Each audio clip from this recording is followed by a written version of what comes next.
Good morning, everyone. Myself, Dr. Rashmi Goyal. I am visiting faculty in School of Open Learning, University of Delhi. This is class for BCom program semester 3 students. The subject I will take is company law. The whole company law is divided in 5 units. So today we are taking up first unit. तो on an average अगर इसकी weightage की बात करेंगे तो 5 unit हैं, तो अगर 75 नंबर का पेपर होता है, if it is of 75 marks paper, तो जो यूनिट 1 है वो आपकी 15 मार्क्स की होती है, बट आप लोगों का पेपर 100 मार्क्स का होता है, तो on an average it will consist of 20 marks. तो अगर हम इसके सिलेबस की बात करें, द कंटेंट इन यूनिट 1, तो वो मैं आपको एक बार बता रही हूँ। इसमें है meaning and characteristics of company. Company क्या है और कंपनी के बेसिक फीचर्स क्या होते हैं जिससे हम ये आइडेंटिफाई करते हैं कि this is a company. The next topic is lifting of corporate veil, administration of company law. There are various law regarding companies, जिसमें first is NCLT, national company law tribunal, NCLAT, national company law appellate tribunal and special courts. इसके बाद है types of companies, जो आपने पहले कभी सुना भी होगा। There are various types of companies like private and public company, government company, foreign company, one person company, small company, associate company, dormant company, producer company, association not for profit, illegal association. These are the various types of company about which we will study. Then formation of company, promoters, their legal position, pre-incorporation contract, and online registration of a company. These are the various topics that we will study under this unit. So the books recommended for this are Corporate Law, that is by Anil Kumar. जो आप इसके लिए books refer कर सकते हैं इस subject के लिए, पहली बुक है अनिल कुमार सर की जिसका नाम कॉर्पोरेट लॉ है। एक है companies law by Reena Chadha and S Chadha. इसके अलावा एक और बुक है elements of company law by Bharat Bhushan and D Kapoor. ठीक है, तो आप इनमें से कोई भी बुक आप रेफर कर सकते हो। बुक आप जरूरी लेटेस्ट लो तो बहुत अच्छी बात है, बट अगर 1-2 साल पुराना एडिशन भी आपको मिलता है तो वो आप उसको लेके यूज कर सकते हो, उसमें कोई भी इशू नहीं, क्योंकि उसमें बहुत ज्यादा चेंज नहीं हुआ है पीछे 1-2 साल में। तो लेटेस्ट मिलती है तो वेल एंड गुड, नहीं तो अगर आपको कोई पुराना एडिशन भी मिलता है 1-2 साल पुराना, तो वो आप उसके लिए यूज कर सकते हो। ठीक है, बट आपको ये इंश्योर करना है कि the book will be covering whole of your syllabus. आपका जो भी सिलेबस है आपको वो मिल गया होगा SOL की वेबसाइट से, तो जो भी बुक यूज करेंगे आप, उसका आपका पूरा सिलेबस कवर होना चाहिए। तो now I am starting with this unit 1 introduction.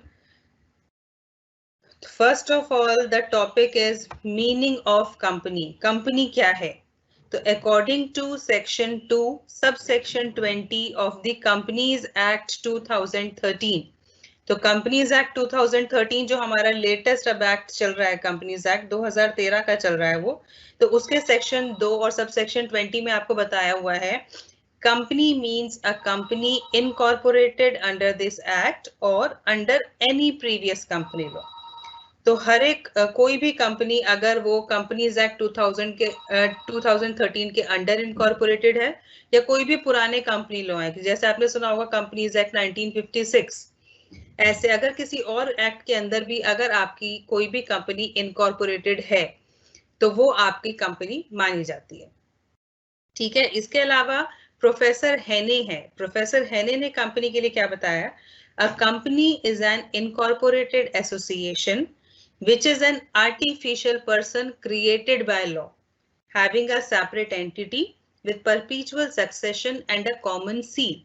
इसका क्या मतलब है? कोई भी company if it is an incorporated association, अगर उसका incorporation हुआ है, कैसे? जो हमने अभी ऊपर वाले सेक्शन में पढ़ा था कि it should be incorporated under the act, either in the Companies Act 2013 या कोई भी पुराने कंपनीज एक्ट है, किसी भी एक्ट के अंदर वो रजिस्टर इनकॉर्पोरेटेड होनी चाहिए तभी। This is the first feature कि it should be incorporated under any of the act, किसी भी एक्ट के अंदर वो इनकॉर्पोरेट होनी चाहिए। अगर वो इनकॉर्पोरेटेड नहीं है तो उसको कंपनी नहीं माना जाएगा। Secondly, which is an artificial person created by law.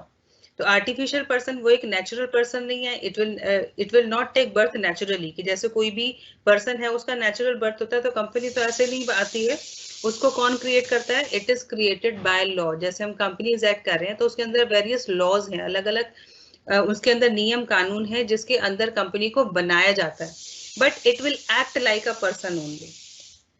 ठीक है, तो इसलिए इसको आर्टिफिशियल पर्सन कह रहे हैं कि it has all the powers like a person, but it is not a natural person, it is an artificial person जो लॉ क्रिएट करता है।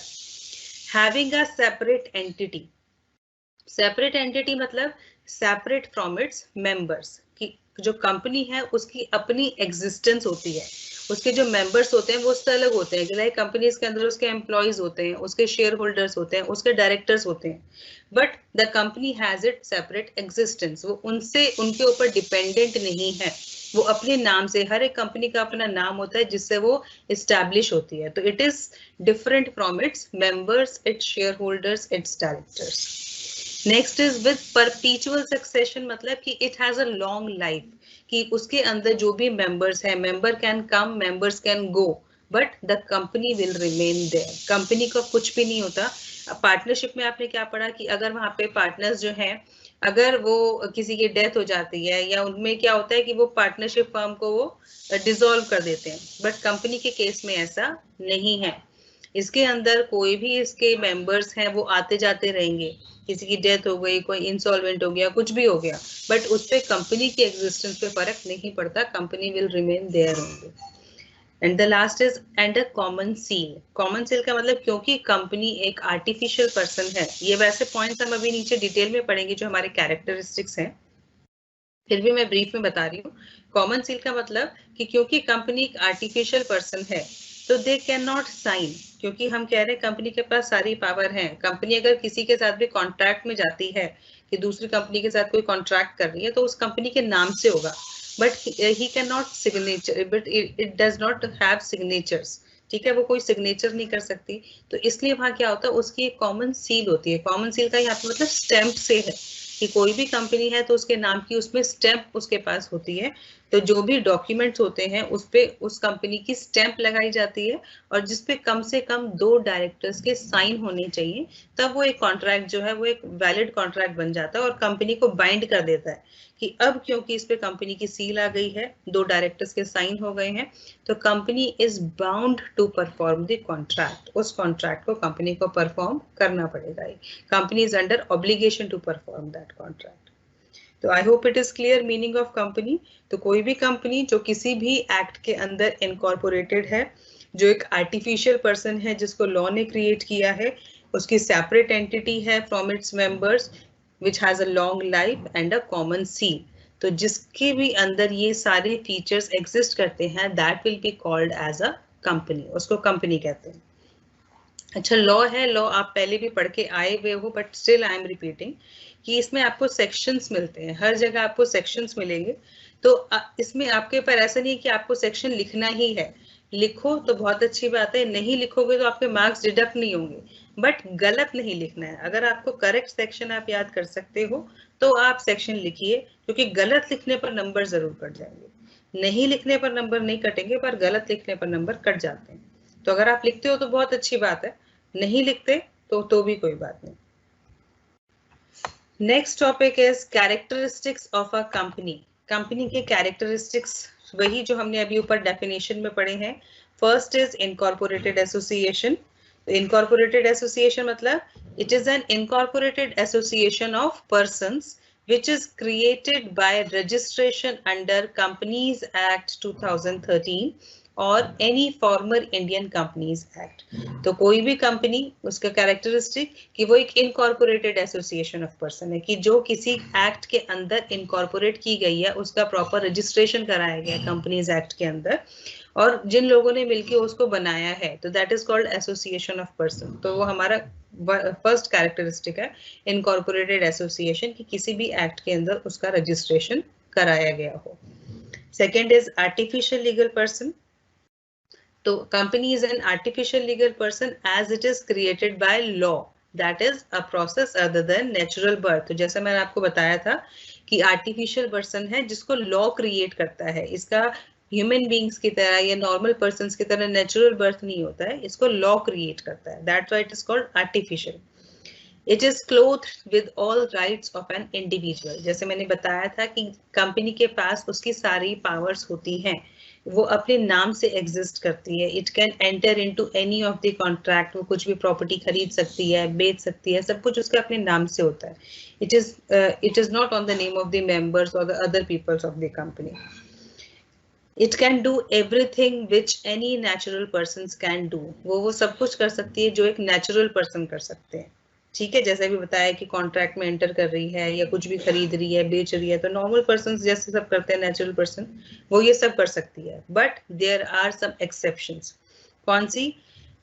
It can not be sent to jail, उसको jail नहीं भेजा जा सकता है किसी भी कंपनी को। टेक एन ओथ, मैरी और प्रैक्टिस अ लर्न प्रोफेशन, तो ये सब काम कोई कंपनी नहीं कर सकती। उसको जेल नहीं भेजा जा सकता, वो कोई लाइक शपथ या जो हम कहते हैं वो नहीं ले सकती, ओथ नहीं ले सकती है, और कोई भी प्रोफेशन वो सीख नहीं सकती कि लाइक वो सोचेगी मैं सीए कर लूँ, I should be a chartered accountant, तो it can not do these kind of activities. So it is different from that natural person, जो एक natural person कर सकता है, but वो एक company ये नहीं कर सकती है। So these are few exceptions to the rule कि it can do everything which a natural person can do. Third characteristic is independent legal entity. तो independent legal entity वही जो हमारा third point था, it has separate legal entity. A company has legal entity distinct and separate from its constituent members. जो हम इसको share holders बता रहे हैं, तो कंपनी की अपनी सेपरेट एंटिटी होती है जो शेयर होल्डर से अलग होती है। The principle of separate legal entity of the company was judicially recognized and clarified by the House of Lords in 1897 in the famous case of Salomon versus Salomon and Company Limited. तो ये वाला जो हम principal कह रहे हैं separate legal entity, ये हमारा जुडिशियली रिकॉग्नाइज्ड हो चुका है। मतलब बहुत सारे केस लॉज हैं इसके ऊपर जहां पर इस वाले प्रिंसिपल को यूज किया गया है, जहां ये बताया गया है कि जो भी कंपनी है वो अपने मेंबर्स से अलग एग्जिस्ट करती है। ठीक है, मतलब ऐसा नहीं है कि अगर वहां पर कंपनी की कोई भी लायबिलिटी है या कंपनी किसी भी चीज में इन्वॉल्व है, तो उसका मतलब ये नहीं है कि उसकी सारी लायबिलिटी उसके पार्टनर की हो जाएगी, सॉरी उसके मेंबर्स की हो जाएगी, उसके शेयर होल्डर्स की हो जाएगी। नो, वो जो भी लायबिलिटी है that belongs to the company only, members are not liable for the same. तो it has separate legal entity. अगर कंपनी के नाम से कोई फ्रॉडुलेंट एक्टिविटी है तो वहां पर कंपनी को स्यू किया जाएगा। कंपनी के जो मेंबर्स हैं, शेयर होल्डर्स हैं, they are not liable for that because of this separate legal entity. तो ये इसके लिए जो हम प्रूव करते हैं, तो ये Salomon versus Salomon and company limited बहुत फेमस केस है, जो इंडिया में और बाहर कई जगह ये प्रिंसिपल बहुत बार यूज किया गया है। ये वाला जो केस लॉ है, इसको कई जगह यूज करके जो डिसीजंस हैं वो दिए गए हैं। A company is an autonomous body, self-controlling and self-governing. एक independent body, autonomous body मतलब independent है, किसी के ऊपर dependent नहीं है, अपने decision खुद ले सकती है, self-controlling है। It can hold and deal with any type of property of which it is the owner in any way it likes. तो जो भी उसके पास प्रॉपर्टी है उसको वो कैसे भी डील कर सकती है, जिस तरीके से वो चाहे, वो उसको रखना चाहे, वो उसको बेचना चाहे, या उसके ऊपर वो कुछ कंस्ट्रक्शन कराना चाहती है, एनीथिंग दे वांट, तो they can the company can work in his way, as in a way as it likes. So this is the third feature, separate legal entity, separate from its members. It can enter into contracts, open a bank account in its own name, sue and be sued by its members as well as outsiders. तो वही जो था कि ये अपने नाम से contracts में एंटर होती है, कि अगर यहाँ पे बात करें कि एक एक्स कंपनी है, एक्स कंपनी के अंदर मिस्टर जॉन है, तो अगर जो कंपनी एक्स है अगर वो किसी दूसरी कंपनी के साथ कॉन्ट्रैक्ट कर रही है, तो वो कंपनी एक्स के नाम से कॉन्ट्रैक्ट किया जाएगा, उसका शेयर होल्डर या उसके डायरेक्टर के नाम से वो कॉन्ट्रैक्ट नहीं होगा। अपने नाम से कंपनी का बैंक अकाउंट खोला जा सकता है, कि अगर एक्स कंपनी है तो बैंक में उसका जो अकाउंट खुलेगा वो एक्स कंपनी के नाम से ही खुलेगा, उसमें किसी भी मेंबर की जरूरत नहीं है। And the main thing is company sue कर भी सकती है और कंपनी को स्यू किया भी जा सकता है बाय इट्स मेंबर्स, उसके मेंबर्स भी स्यू कर सकते हैं एज वेल एज आउटसाइडर्स, कि कोई भी लाइबिलिटी है कंपनी के ऊपर तो वो जो आउटसाइडर्स हैं, जो उसके क्रेडिटर्स हैं या उसके जो भी लाइक डिबेंचर्स वगैरह जो है, अगर वो पे ऑफ नहीं कर पा रही है टाइमली तो it can be sued, company can be sued by those people. Next is separate property. The corporate property is clearly distinguished from the members' property. Company की जो प्रॉपर्टी है उसके मेंबर्स की प्रॉपर्टी से अलग है। तो ऐसा नहीं है कि अगर कंपनी को कुछ भी पे ऑफ करना पड़ता है, कि इन case of winding up company अपने जब डेट्स पे ऑफ कर रही होती है तो उसमें सिर्फ कंपनी की जो प्रॉपर्टी है वही यूज की जा सकती है, मेंबर्स की पर्सनल प्रॉपर्टी को कंपनी की प्रॉपर्टी के साथ मर्ज अप नहीं किया जाता। मेंबर्स की जो प्रॉपर्टी है वो कंपनी की प्रॉपर्टी से डिफरेंट होती है। It can not be used to pay off the debts of the company. No member can claim ownership rights in the company's property. तो क्योंकि कंपनी की अपनी अलग प्रॉपर्टी है तो कोई भी मेंबर कंपनी की प्रॉपर्टी पर अपना हक नहीं जता सकता, क्योंकि वो प्रॉपर्टी जो है वो कंपनी को बिलोंग करती है, उसमें मेंबर का कोई लेना देना नहीं है। मेंबर को क्या मिलता है? मेंबर को प्रॉफिट मिलता है, उसको डिविडेंड मिलता है, that belongs to the members. But अगर कंपनी को कोई भी प्रॉपर्टी है तो वो किसी मेंबर का उसके ऊपर राइट नहीं है, वो अपना उस पे हक जो है वो साबित नहीं कर सकता। नेक्स्ट इज परपीचुअल एग्जिस्टेंस या परपीचुअल सक्सेशन। जो हमने कहा था कि मेंबर्स तो आते जाते रहते हैं बट उससे कंपनी की एग्जिस्टेंस पे कोई फर्क नहीं पड़ता, company will remain there. The company's existence is not affected by the death or insolvency of its partner. तो ये हमारा डिफरेंट हो जाता है पार्टनरशिप से। पार्टनरशिप में जो मैंने अभी आपको ऊपर भी बताया था कि पार्टनरशिप में फर्म को हम डिसॉल्व कर देते हैं, बट यहाँ पर कंपनी जो है वो वाइंड अप नहीं होती। कंपनी कब खत्म होती है? जब उसके लिए प्रॉपर प्रोसीजर उसका चलाना पड़ता है वाइंडिंग अप का, तभी कंपनी को बंद किया जा सकता है। मेंबर्स के आने जाने की वजह से कोई भी कंपनी की एग्जिस्टेंस को खतरा नहीं होता है। It is an artificial person created by law.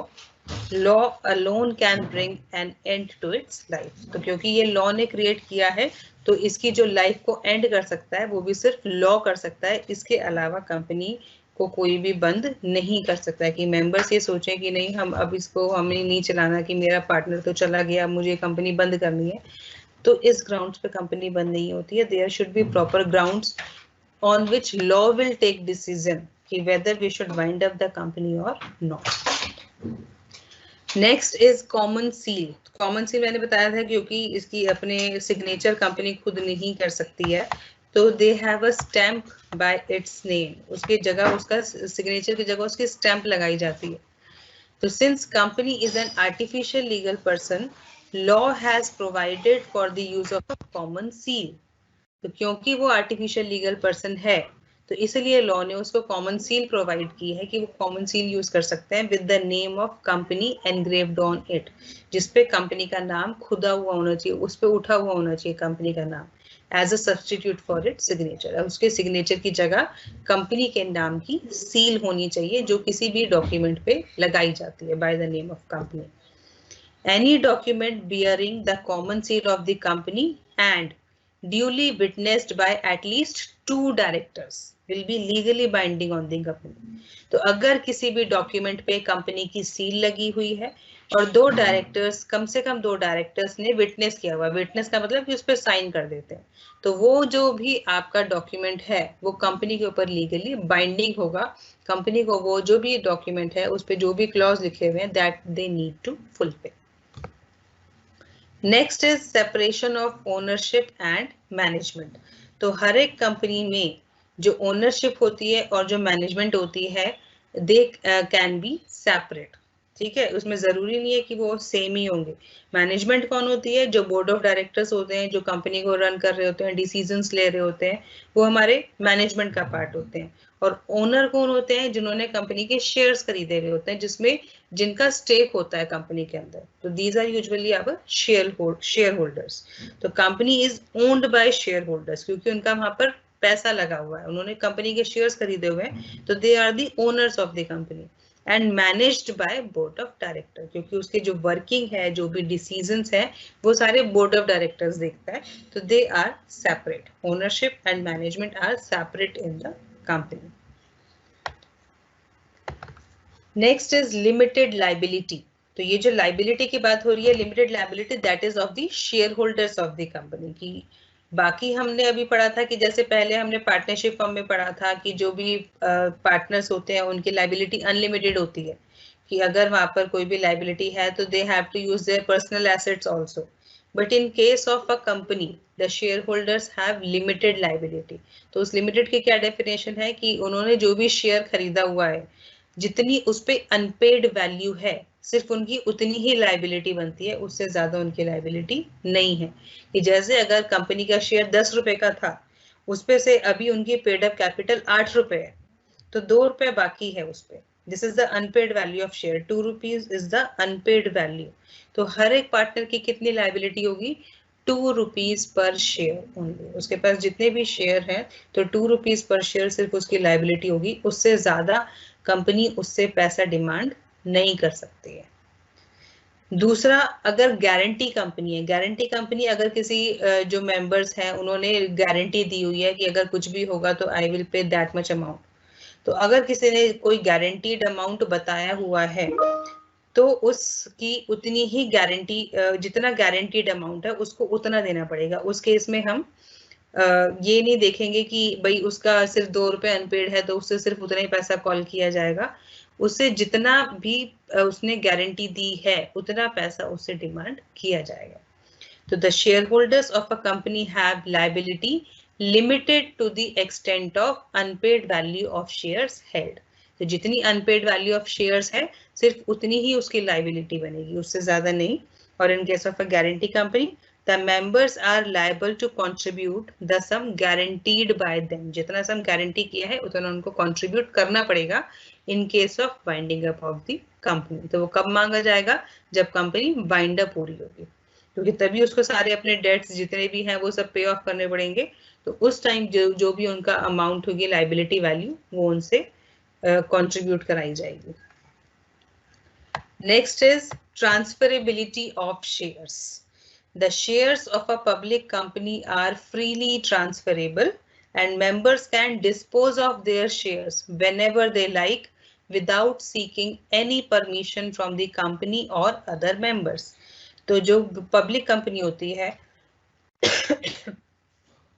Public company के शेयर्स जो है वो फ्रीली ट्रांसफरेबल होते हैं, कि मतलब वो एक से दूसरे को इजीली बेचे जा सकते हैं. उसमें किसी की उनको परमिशन की जरूरत नहीं है कि अगर वो एक मिस्टर एक्स के पास है, वो वाई को देना चाहता है, तो they can easily give it to them. वहां पर उनको कंपनी से कोई परमिशन नहीं चाहिए या और किसी से कोई परमिशन की जरूरत नहीं. However, there are some restrictions on the transferability of shares of private company. तो पब्लिक कंपनी के केस में फ्रीली ट्रांसफरेबल है, बट प्राइवेट कंपनी अगर है तो वहां पर उनकी कुछ रेस्ट्रिक्शन होती है, वहां पर उनको कुछ परमिशंस लेनी होती होंगी, वो इजीली ट्रांसफरेबल नहीं होते. ठीक है, जो हम कह रहे हैं ऊपर फ्रीली ट्रांसफरेबल है, यहाँ पर फ्रीली ट्रांसफरेबल नहीं होते. There are few restrictions in case of private company. तो these are the various characteristics of the company. तो आई होप यहाँ तक सबको क्लियर है. अगर किसी को कोई भी डाउट है अभी तक जितना हमने पढ़ा है, तो प्लीज क्यूए टैब में अपने डाउट्स लिखिए.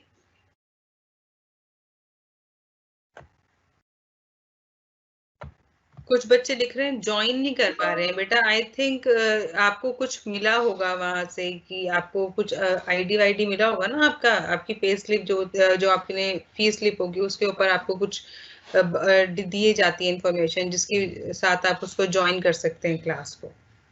तो you must check that only. नहीं तो आप एसओएल की हेल्पलाइन पे कॉल कीजिए, वहां पर they will help you out कि आप क्लास कैसे ज्वाइन कर सकते हैं. Now we will start the next topic, that is types of companies. There are various types of companies जो हमने ऊपर पढ़ा था. तो सबसे पहले जो हम पढ़ रहे हैं that is private company. तो private company is under section 2 subsection 68. तो प्राइवेट कंपनी कौन सी होती है? A private company means a company which has a minimum paid up share capital as may be prescribed. तो पहले क्या था, पहले प्राइवेट कंपनी की जो थी ना पेड अप शेयर कैपिटल की लिमिट होती थी 1 लाख की, बट अब वो जो लिमिट है वो उन्होंने हटा दी है। अब क्या कहा है कि एज में भी प्रेस्क्राइब, जितना भी प्रेस्क्राइब्ड है उनके आर्टिकल ऑफ एसोसिएशन में, जितना भी उन्होंने बोला हुआ है कि इतने मिनिमम कैपिटल के साथ कंपनी शुरू की जा सकती है। पहले ये अमाउंट 1 लाख था, बट अब ये वाला जो लिमिट है ये हटा दी है। तो it is as may be prescribe, ये वेरी करेगा, जितना भी दिया हुआ होगा उतना आप मिनिमम पेड अप कैपिटल के साथ प्राइवेट कंपनी को शुरू कर सकते हैं। And bye it's article of association restricts the right of members to transfer its shares। तो जैसा हमने ऊपर पढ़ा था कि प्राइवेट कंपनी में शेयर जो है फ्रीली ट्रांसफरेबल नहीं होते, देयर आर फ्यू रेस्ट्रिक्शन। तो यहाँ पर यही वाला आपको पॉइंट दिया हुआ है कि ये अकॉर्डिंग टू एओए, कंपनी का जो भी एओए होता है वो वहां पर रेस्ट्रिक्ट करता है मेंबर्स के राइट को कि वो अपने शेयर को ट्रांसफर नहीं कर सकते। It limits the number of its members to 200 excluding members who are or were in the employment of the company। तो यहाँ पर मैक्सिमम लिमिट जो है किसी भी प्राइवेट कंपनी में वो 200 हो सकती है, 200 से ज्यादा मेंबर्स नहीं हो सकते। और इसमें कौन लोग एक्सक्लूड कर रहे हैं? जो भी कंपनी के एम्प्लॉयज हैं। अभी हमने ऊपर हमने कैरेक्टरिस्टिक पढ़ा था, separation of ownership and the management. तो management are the employees of the company and ownership are the members of the company, जिनका शेयर होता है। तो यहाँ पर इन्होंने यही बोला है कि मैक्सिमम जो इनके शेयर होल्डर्स हो सकते हैं वो 200 लिमिट है, उससे ज्यादा नहीं हो सकते, जिसके अंदर जो भी मैनेजमेंट पीपल हैं या जो भी उनकी एम्प्लॉयज हैं वो उसमें एक्सक्लूड करते हैं। ठीक है, they are not the part of this 200। 200 belongs to the owners of the company, the members of the company. And it prohibits any invitation to the public to subscribe for any securities of the company। तो third point क्या है कि private company जो है public invitation को prohibit करता है, मना करता है, वो ओपनली पब्लिक से सब्सक्राइब नहीं कराता है। जैसे आपने देखा आईपीओज आते हैं या कुछ आता है, तो प्राइवेट कंपनी के आईपीओ नहीं आएंगे। क्यों? क्योंकि आईपीओ मतलब ओपन हो गया, number of people can ask for the shares, कि वो वहां पर उसका फॉर्म फिल करते हैं और शेयर को डिमांड करते हैं। तो क्योंकि यहाँ पर तो लिमिट हमारी मेंबर्स की मैक्सिमम 200 है, तो वहां पर वो वाला जो हमारा पॉइंट है वो फिट नहीं होता कि हम ओपनली सब्सक्रिप्शन इनवाइट करें।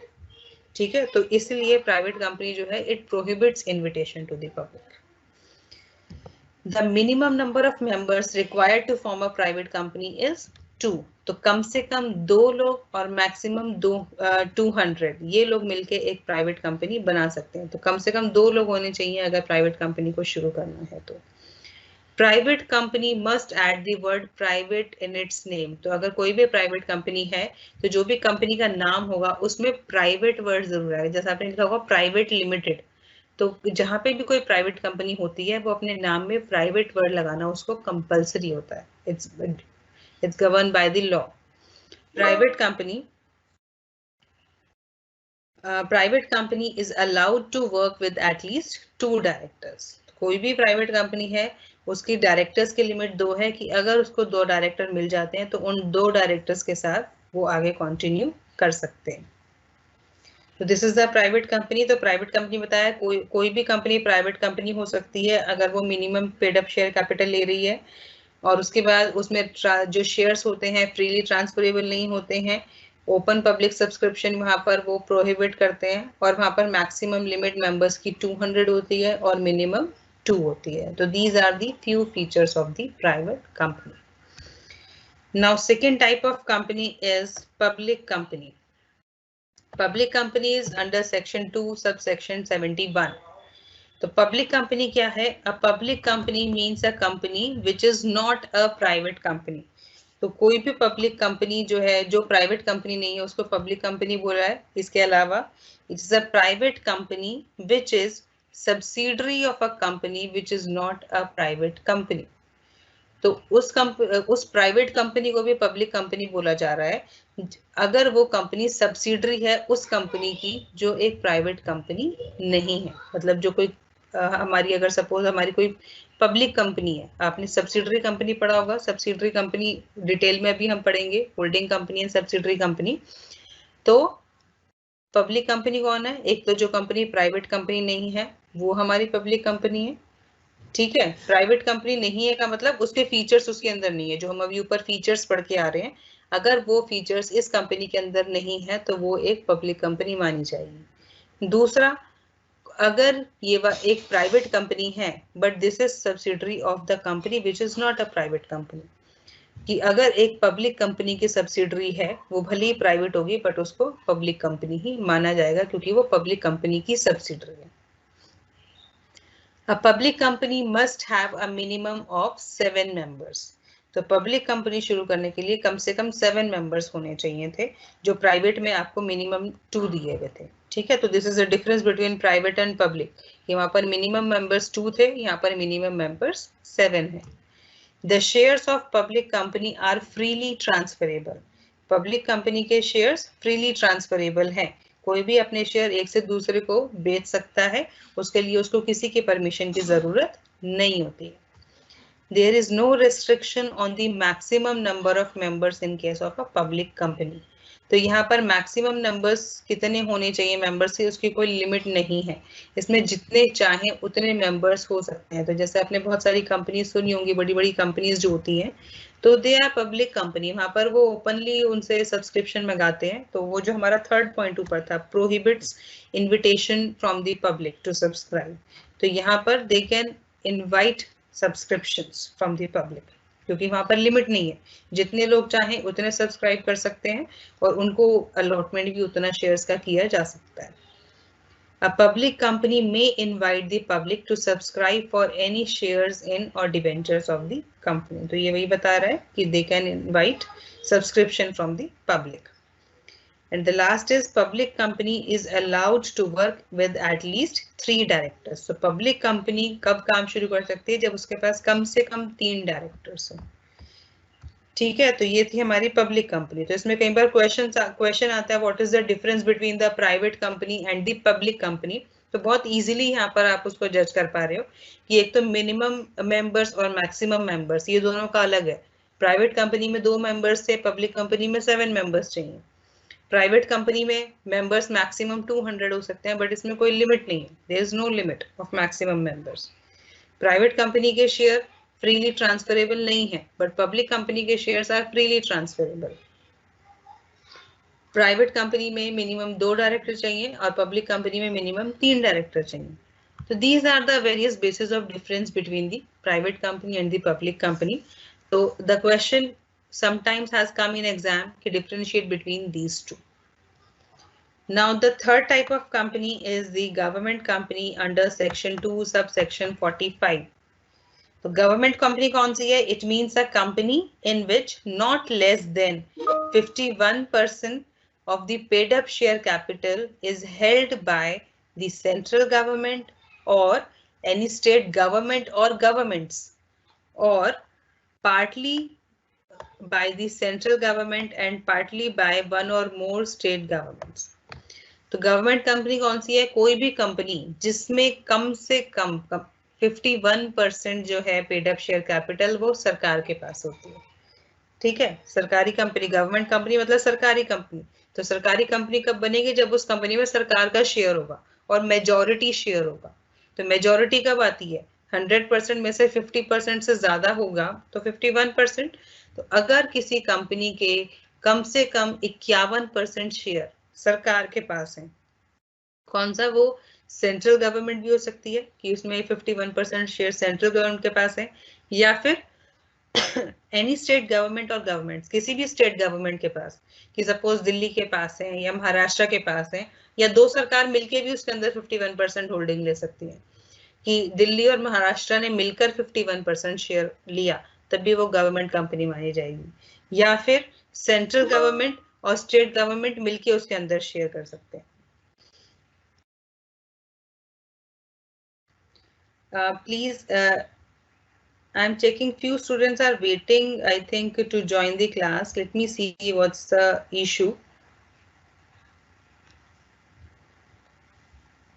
Why people are not able to join? I do not understand actually. Ma'am ये चलता ही रहेगा, किसी की Microsoft. Actually, few messages are coming कि the students are not able to join live. मैं उनसे बात कर लूंगी जो क्लासेस करवा रहे हैं, आप क्लास पढ़ाते रहिए। ठीक है, ओके। ठीक है।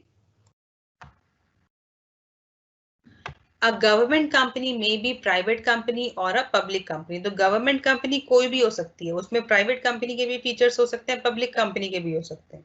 ठीक है, तो मतलब ऐसा नहीं है कि सिर्फ पब्लिक कंपनी ही गवर्नमेंट कंपनी होगी, एक प्राइवेट कंपनी भी गवर्नमेंट कंपनी हो सकती है। क्यों? क्योंकि उसके लिए बेसिक रिक्वायरमेंट क्या है कि उसके जितने भी शेयर्स हैं उसमें 51% शेयर सरकार के पास होंगे, तो वो हमारी गवर्नमेंट कंपनी मानी जाएगी। A government company is not an agent of the government as it is a juristic person different from its members. तो जो गवर्नमेंट कंपनी है वो कोई सरकार की एजेंट नहीं है। ठीक है, तो जैसे हमारा कैरेक्टरिस्टिक है सेपरेट फ्रॉम इट्स मेंबर, तो वो प्रिंसिपल हमारा गवर्नमेंट कंपनी के लिए भी एप्लीकेबल है कि अगर सरकार की उसमें होल्डिंग है तो इसका मतलब ये नहीं है कि अगर वहां पर कोई भी नुकसान है तो उसके लिए सरकार जिम्मेदार होगी कि हर आदमी सरकार के पास पहुंच जाएगा कि ये तो आपकी कंपनी थी, अब मुझे नुकसान हुआ, अब आप उसकी भरपाई करो। No, like any other members of the company, the government is also one of the member.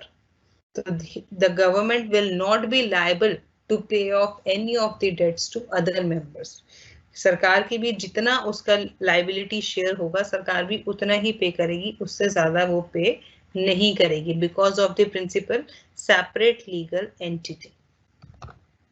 A subsidiary of a government company shall also be treated as a government company. तो जैसे हमने पब्लिक कंपनी में पढ़ा था कि public company की कोई भी सब्सिडरी है वो भले ही प्राइवेट कंपनी है तो वो पब्लिक कंपनी मानी जाएगी। इसी तरह अगर कोई गवर्नमेंट कंपनी है तो गवर्नमेंट कंपनी की सब्सिडरी भी गवर्नमेंट कंपनी ही होती है। Last point is a government company is prohibited from making political contributions.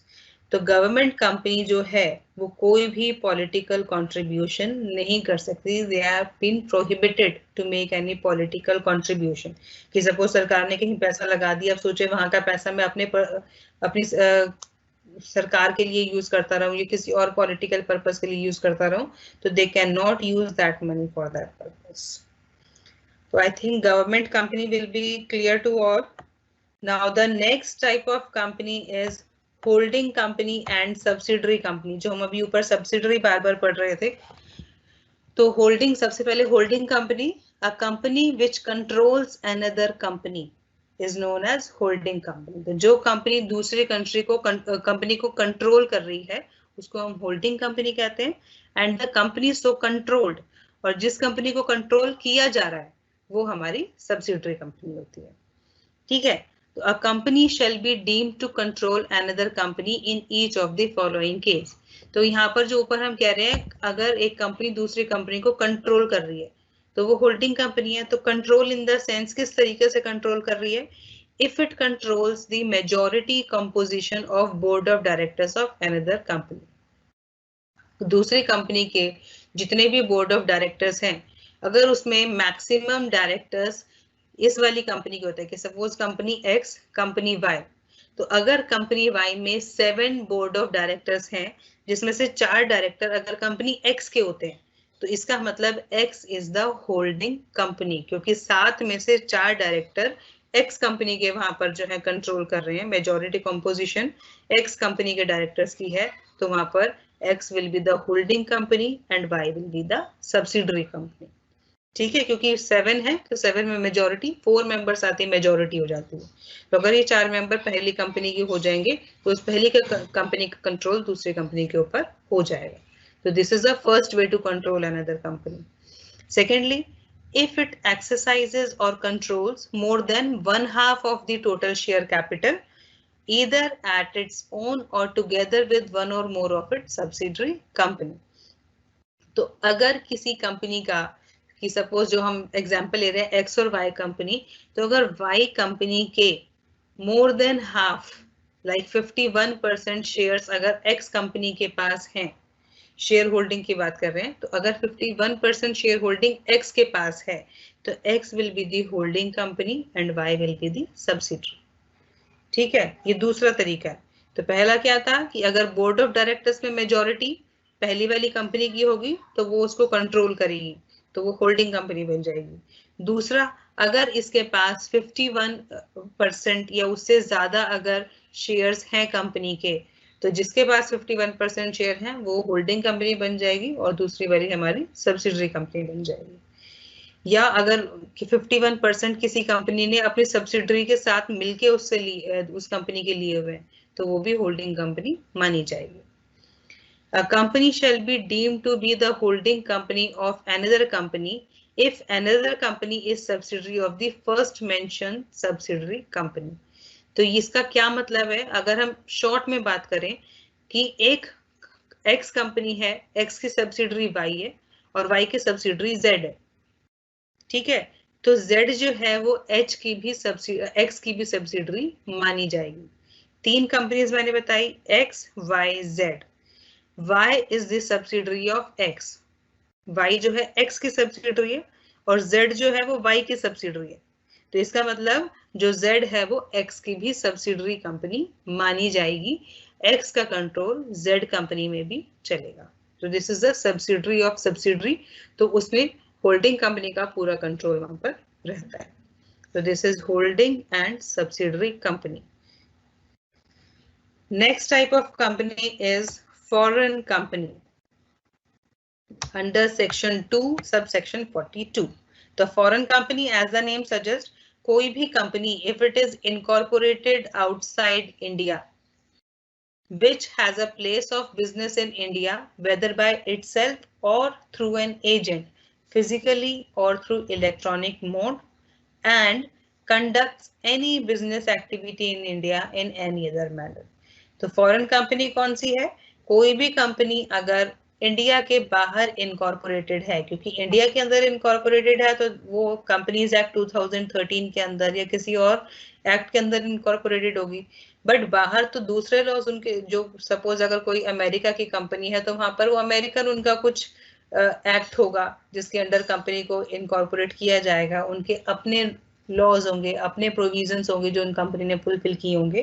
तो अगर कंपनी आउटसाइड इंडिया इनकॉर्पोरेटेड है बट उसका प्लेस ऑफ बिजनेस इंडिया है, वो इंडिया में काम कर रही है, वो उसके एजेंट के थ्रू कर सकती है, वो खुद यहाँ पे एक उसका कंपनी स्टैब्लिश कर सकती है, या फिर थ्रू इलेक्ट्रॉनिक मोड।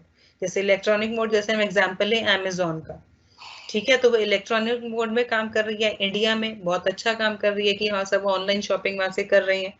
तो this is the foreign company की जो इनकॉर्पोरेटेड तो आउटसाइड इंडिया है but it has a place of business in India by any of the means, किसी भी तरीके से इंडिया में काम कर रही है, वो फिजिकली भी कर सकती है और थ्रू इलेक्ट्रॉनिक मोड या इसके अलावा भी कोई तरीका जिससे अगर उसका बिजनेस इंडिया में चल रहा है तो that company will be considered as foreign company. Next is one person company. तो वन पर्सन कंपनी आपने जैसे पहले सोल प्रोप्राइटरशिप पढ़ा होगा, सोल प्रोप्राइटरशिप वो एक फर्म होती थी, ठीक है, तो उसमें वो एक सिंगल पर्सन काम करता था तो उसको हम सोल प्रोप्राइटरशिप फर्म कहते थे। तो उसमें अब उन्होंने चेंज कर दिया, वन पर्सन कंपनी कर दिया। तो ये क्या है, इसमें उसको दोनों फीचर्स मिलते हैं, उसको दोनों फायदे होते हैं, प्रोप्राइटरशिप का भी फायदा होता है और कंपनी का भी, जो भी कंपनी को फायदे मिल रहे होते हैं वो भी सारे बेनिफिट्स यहाँ पर अवेल कर सकता है। तो this is The Companies Act 2013 introduced the concept of one person company. तो ये जो वन पर्सन कंपनी है, ये जो अभी कंपनीज एक्ट 2013 आया था, लेटेस्ट एक्ट जो है हमारा, उसके अंदर ये कंसेप्ट इंट्रोड्यूस हुआ है वन पर्सन कंपनी का, to provide for the benefit of both proprietorship and company form of business. तो उन दोनों के वहां पर बेनिफिट प्रोवाइड करता है, प्रोप्राइटरशिप के भी और कंपनी फॉर्म ऑफ बिजनेस के भी वहां पे फायदे उसको मिलते हैं। One person company is a company which has only one person as a member. तो एज इसका नाम ही वन पर्सन कंपनी है, तो इसमें सिर्फ एक ही मेंबर होता है। And OPC is incorporated as a private company and is treated as a private company for all legal purposes with only one member. तो इसका जो इनकॉर्पोरेशन होता है वो प्राइवेट कंपनी की तरह होता है और इसको ट्रीट भी प्राइवेट कंपनी की तरह किया जाता है कि जो उसके सारे प्रोविजंस हैं जो भी रूल्स उसके ऊपर लगे हुए हैं वही सारे रूल्स यहाँ पर 1% कंपनी के ऊपर भी लगते हैं, बट इसमें सिर्फ 1% होता है। The name of OPC shall include the word OPC within bracket below the name of the company. तो जैसे अगर कोई प्राइवेट कंपनी होती थी तो उसके नाम में उसको प्राइवेट वर्ड लगाना होता था। इसी तरह अगर कोई 1% कंपनी किसी ने एस्टैब्लिश किया तो जो भी उसकी कंपनी का नाम होगा उसके ब्रैकेट में उसको OPC लिखना पड़ेगा। 1% company, they need to mention in their name within bracket. The person who is to form an OPC has to give a separate name and legal identity to the company under which all the activities of business are to be carried out.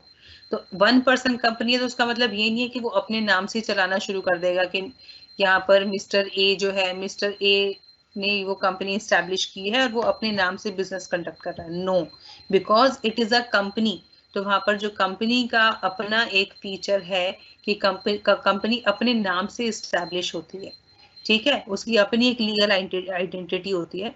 तो जो भी person है जिसने ये OPC form किया है उसको company को एक सेपरेट नाम देना होगा, उसकी लीगल आइडेंटिटी, जिसके जो उस नाम से वो सारी एक्टिविटीज वहां पर कैरी ऑन करेगा। मिस्टर ए के नाम से एक्टिविटी नहीं होगी, कंपनी का जो भी नाम रखा जाएगा उसी के नाम से वो सारा कंपनी की एक्टिविटीज की जाएगी।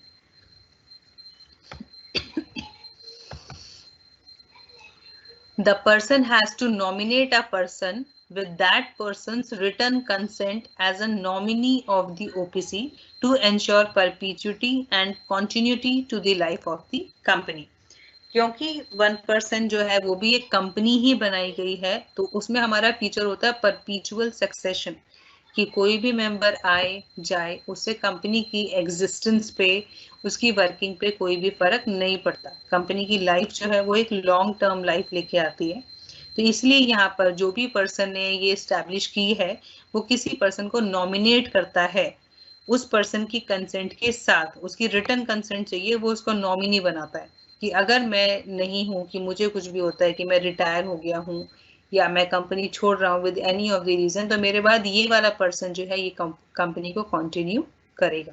तो वहां पर एक नॉमिनी पहले से नाम दिया जाता है और उसकी रिटर्न कंसेंट भी साथ में लगानी होती है कि he is ready to be the nominee of that person. Last one is an OPC is allowed to work with at least one director with a maximum of 15 directors. तो कोई भी OPC जो है उसमें मिनिमम एक director के साथ उसको काम करने की परमिशन है। जैसे हमने ऊपर पढ़ा था पब्लिक कंपनी में 3 डायरेक्टर्स चाहिए कम से कम, प्राइवेट कंपनी में कम से कम 2 डायरेक्टर चाहिए, पर OPC में कम से कम एक डायरेक्टर चाहिए उसकी वर्किंग के लिए, जिसकी मैक्सिमम लिमिट 15 है। तो ये जो 15 डायरेक्टर की मैक्सिमम लिमिट है ये हर एक कंपनी में, किसी भी कंपनी में मैक्सिमम 15 डायरेक्टर हो सकते हैं। मिनिमम चेंज हो रहे हैं, किसी में 1, किसी में 2, किसी में 3, but maximum limit of director is same in every company. Maximum limit 15 ही है डायरेक्टर्स की। So this is 1% company. Now next is small company. A small company is a company other than a public company whose paid up share capital does not exceed rupees 50 lakh or such higher amount as may be prescribed. तो small company कौन है? It is other than a public company. Public company से अलग है जिसमें paid up share capital उस company की 50 लाख से ज्यादा नहीं हो सकती, और अगर उन्होंने एओए में अपना कुछ हायर अमाउंट कुछ प्रेस्क्राइब किया हुआ है कि वो इतने अमाउंट के साथ वो कंपनी एस्टैब्लिश करेंगे तो वो हो सकता है, नहीं तो 50 लाख की लिमिट है इसकी। Turnover of which as per its last profit and loss account does not exceed ₹2 crore और such higher amount as may be prescribe. तो पेड अप शेयर कैपिटल की बात करें तो वो 50 लाख से ज्यादा नहीं हो सकती, और टर्नओवर की बात करें जो उन्होंने last profit and loss account बनाया था उसमें turnover should not exceed ₹2 crore, 2 crore से ज्यादा का टर्नओवर नहीं होना चाहिए। तो that company will be considered as a small company, but there are few exceptions. A small company cannot be a holding company or a subsidiary company. कोई भी small company जो है वो होल्डिंग और सब्सिडरी नहीं हो सकती। क्यों? क्योंकि उनका अलग क्लास ग्रुप बनाया हुआ है। जैसे हमने अलग टाइप ऑफ कंपनी पढ़ी है कि होल्डिंग कंपनी अलग है, सब्सिडरी अलग है, तो स्मॉल उन सबसे अलग है। कोई भी स्मॉल कंपनी होल्डिंग कंपनी या सब्सिडरी कंपनी नहीं हो सकती। या फिर अगर company if it is registered with charitable objects under section 8 of companies act 2013, तो उसको हम स्मॉल कंपनी नहीं बोलते। तो अंडर सेक्शन 8 कौन सी कंपनीज होती हैं? एनपीओ जो होती है हमारी, non profit organise not for profit organisations जो होती है हमारी, that are registered under section 8, तो उनको हम स्मॉल कंपनी नहीं बोलते हैं। एंड अ कंपनी और body corporate governed by any special act, या कोई भी कंपनी जो है अगर किसी स्पेशल एक्ट के अंदर वो इस्टेब्लिश्ड है, उसको गवर्न करती है। कि लाइक हमारे बहुत सारे स्पेशल एक्ट होते हैं कि सपोज चार्टर्ड अकाउंटेंट फर्म है तो वो आईसीएआई जो हमारा वो गवर्न करता है, या फिर हमारे बैंक्स होते हैं तो उनके लिए बैंकिंग रेगुलेशन एक्ट होता है, तो उनको हम स्मॉल कंपनी कंसिडर नहीं करते। Next is associate company. Associate company in relation to another company means a company in which that other company has significant influence, but which is not subsidiary company of the company having such influence and includes a joint venture company. तो associate company जो है ये दूसरी company के relation में बताया जा रहा है। तो अगर किसी कंपनी का दूसरी कंपनी में सिग्निफिकेंट इन्फ्लुएंस है, सिग्निफिकेंट इन्फ्लुएंस मतलब उसकी से है, उसका ज्यादा वहां पर लाइक जैसे कहते हैं दबदबा चलता है, या उसका ज्यादा वहां पर लाइक कि जैसे बोर्ड ऑफ डायरेक्टर्स हैं तो वो ज्यादा वहां पर इन्फ्लुएंस करते हैं सबको, उनके डिसीजन ज्यादा माने जाते हैं, तो वो कंपनी उसकी एसोसिएट कंपनी बोला जाता है। सिग्निफिकेंट इन्फ्लुएंस मींस, जो हम ऊपर सिग्निफिकेंट इन्फ्लुएंस कह रहे हैं उसका क्या मतलब है? Control of at least 20% of total share capital और of business decisions under an agreement. तो अगर उसकी टोटल शेयर कैपिटल का कम से कम 20% दूसरी कंपनी के पास है, या फिर उन्होंने एक एग्रीमेंट बनाया हुआ है कि कोई भी बिजनेस डिसीजंस होंगे तो दूसरी कंपनी का उसमें इन्फ्लुएंस रहेगा, उसकी से होगी डिसीजंस के अंदर, तो वो हमारा वहां पर सिग्निफिकेंट इन्फ्लुएंस माना जाता है और वो कंपनी जो है उस कंपनी की एसोसिएट कंपनी बताई जाती है। Next is dormant company. That is under section 455. तो dormant company कौन सी है? A company which is formed and registered under this act. This act मतलब Companies Act 2013 और any former act, जो कोई act पहले आया हुआ है अगर उसके अंदर registered है, for a future project or to hold an asset or intellectual property and has no significant accounting transaction. Such a company or an inactive company may make an application to the registrar for obtaining the status of dormant company. तो कोई भी company जो इस act के अंदर बनी हुई है, रजिस्टर्ड है, किस पर्पस के लिए? फ्यूचर प्रोजेक्ट के लिए। मतलब एट प्रेजेंट अभी वो कुछ नहीं कर रही है, उसके कोई टर्नओवर नहीं है, उसकी कोई ट्रांजैक्शंस नहीं है, एक फ्यूचर प्रोजेक्ट को लेके काम करने की। जैसे सपोज कोई मेडिसिन आ रही है, जैसे हम बात कर रहे हैं पेंडेमिक चल रहा है, कोरोना वायरस हमारा जो चल रहा है, तो उसकी मेडिसिन प्रिपेयर की जा रही है, ठीक है। बट अभी वो इंडिया की बात करें तो अभी वो कोई हमारी इन हैंड तो हमारे पास कोई मेडिसिन नहीं है, उसके ऊपर काम चल रहा है। तो this is the future project कि फ्यूचर में वो दवाई आनी है, और उस दवाई आने के बाद अगर वो कंपनी वहां पर है कि उसने अपने नाम के अंदर वो एक दवाई बना रही है, तो वो फ्यूचर में उसको सेल करना शुरू करेगी, तो यहाँ पे ट्रांजैक्शंस फ्यूचर में होंगी, ठीक। तो ये हमारी वो वाली कंपनी है। और to hold an asset or intellectual property and has no significant accounting transaction, कि उसके पास एसेट है, इंटेलेक्चुअल प्रॉपर्टी है, बट कोई सिग्निफिकेंट अकाउंटिंग ट्रांजैक्शन नहीं है। जैसे मैंने बोला कि फ्यूचर प्रोजेक्ट के ऊपर काम चल रहा है, तो अभी वो इनके पास एट प्रेजेंट कुछ नहीं है जिसके रिगार्डिंग वो ट्रांजैक्शन करेंगे, तो वो वहां पर ट्रांजैक्शन अकाउंटिंग ट्रांजैक्शन नहीं है। तो उस कंपनी को, या इनएक्टिव कंपनी, वो जो है फिर वो रजिस्ट्रार के पास एक एप्लीकेशन देते हैं, वहां पर एक एप्लीकेशन सबमिट कराते हैं कि हमारी कंपनी को डोरमेंट कंपनी का स्टेटस दिया जाए। तो वो खुद डिमांड करते हैं कि हमारी कंपनी को डोरमेंट कंपनी बनाया जाए, तो रजिस्ट्रार के पास एप्लीकेशन दी जाती है, ठीक है, तो डोरमेंट कंपनी जो किसी फ्यूचर प्रोजेक्ट के ऊपर काम कर रहे होते हैं, तो एट प्रेजेंट उनकी कोई एज सच ट्रांजेक्शन्स नहीं होती, बट फ्यूचर में उनकी ट्रांजेक्शन्स होनी होती हैं। तो फॉर द टाइम बीइंग, उस टाइम तक के लिए वो अपनी कंपनी को डोरमेंट कंपनी का स्टेटस दिलवा देते हैं। तो यहाँ पे आया था इनएक्टिव कंपनी। इनएक्टिव कंपनी कौन सी होती है? which has not been carrying on any business or operation during the last 2 financial year, जिन्होंने पिछले 2 फाइनेंशियल ईयर्स में कोई भी बिजनेस कैरी ऑन नहीं किया था और कोई भी सिग्निफिकेंट अकाउंटिंग ट्रांजैक्शन पिछले 2 सालों में नहीं थी, या फिर उन्होंने जो है अपनी एनुअल रिटर्न्स या फाइनेंशियल रिटर्न्स लास्ट 2 ईयर्स में फुलफिल कोई भी फाइल नहीं की थी, तो वो हमारी कंपनी इनएक्टिव कंपनी होते हैं, जिन्होंने पिछले 2 साल में कोई काम नहीं किया। ठीक है, तो अगर जो ये डोरमेंट कंपनी उन्होंने बनवा ली, उनको दोबारा एक्टिव कराना है, तो it they can make that company active, कि जब उनका वो फ्यूचर प्रोजेक्ट है वो सक्सेसफुल हो जाएगा, कंप्लीट हो जाएगा, now they want to enter into the transactions, तो उस केस में they need to submit an application accompanied by such documents and fees as may be prescribed। तो अपनी कंपनी को एक्टिव कंपनी बनाने के लिए उनको दोबारा से एप्लीकेशन सबमिट करनी पड़ेगी रेलिवेंट डॉक्यूमेंट्स और फीस के साथ, जो भी रिक्वायर्ड होगी। उसके बाद वो सबमिट करने के बाद उनकी कंपनी जो है वो वापस से एक एक्टिव कंपनी बन जाएगी। तो आई होप यहाँ तक आप सबको समझ में आया होगा जो हमने किया।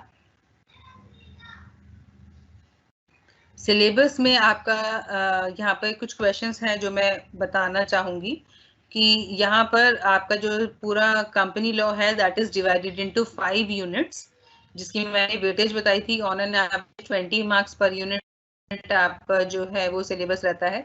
तो आज हमने यूनिट 1 स्टार्ट की है, this is the basic introduction of company law, जहाँ पर हमने आज कंपनी क्या होती है, उसके कैरेक्टरिस्टिक्स क्या है and the types of company, वो हम यहाँ पर कर रहे थे। और किसी की कोई क्वेरीज हैं, they can ask here. Company जो भी कंपनीज एक्ट 2013 के अंदर रजिस्टर्ड है, या फिर कोई भी पुराना कंपनीज एक्ट के अंदर जो भी कंपनी रजिस्टर होती है, उसको हम कंपनी कहते हैं। जो कंपनी जो है एक आर्टिफिशियल पर्सन होता है, क्योंकि वह नेचुरली एग्जिस्ट नहीं करता, by the law it has been established. उसकी एक सेपरेट लीगल एंटिटी होती है, सेपरेट फ्रॉम इट्स मेंबर्स। ठीक है, और उनका जो है परपीचुअल सक्सेशन होता है, it exist for a long period of time.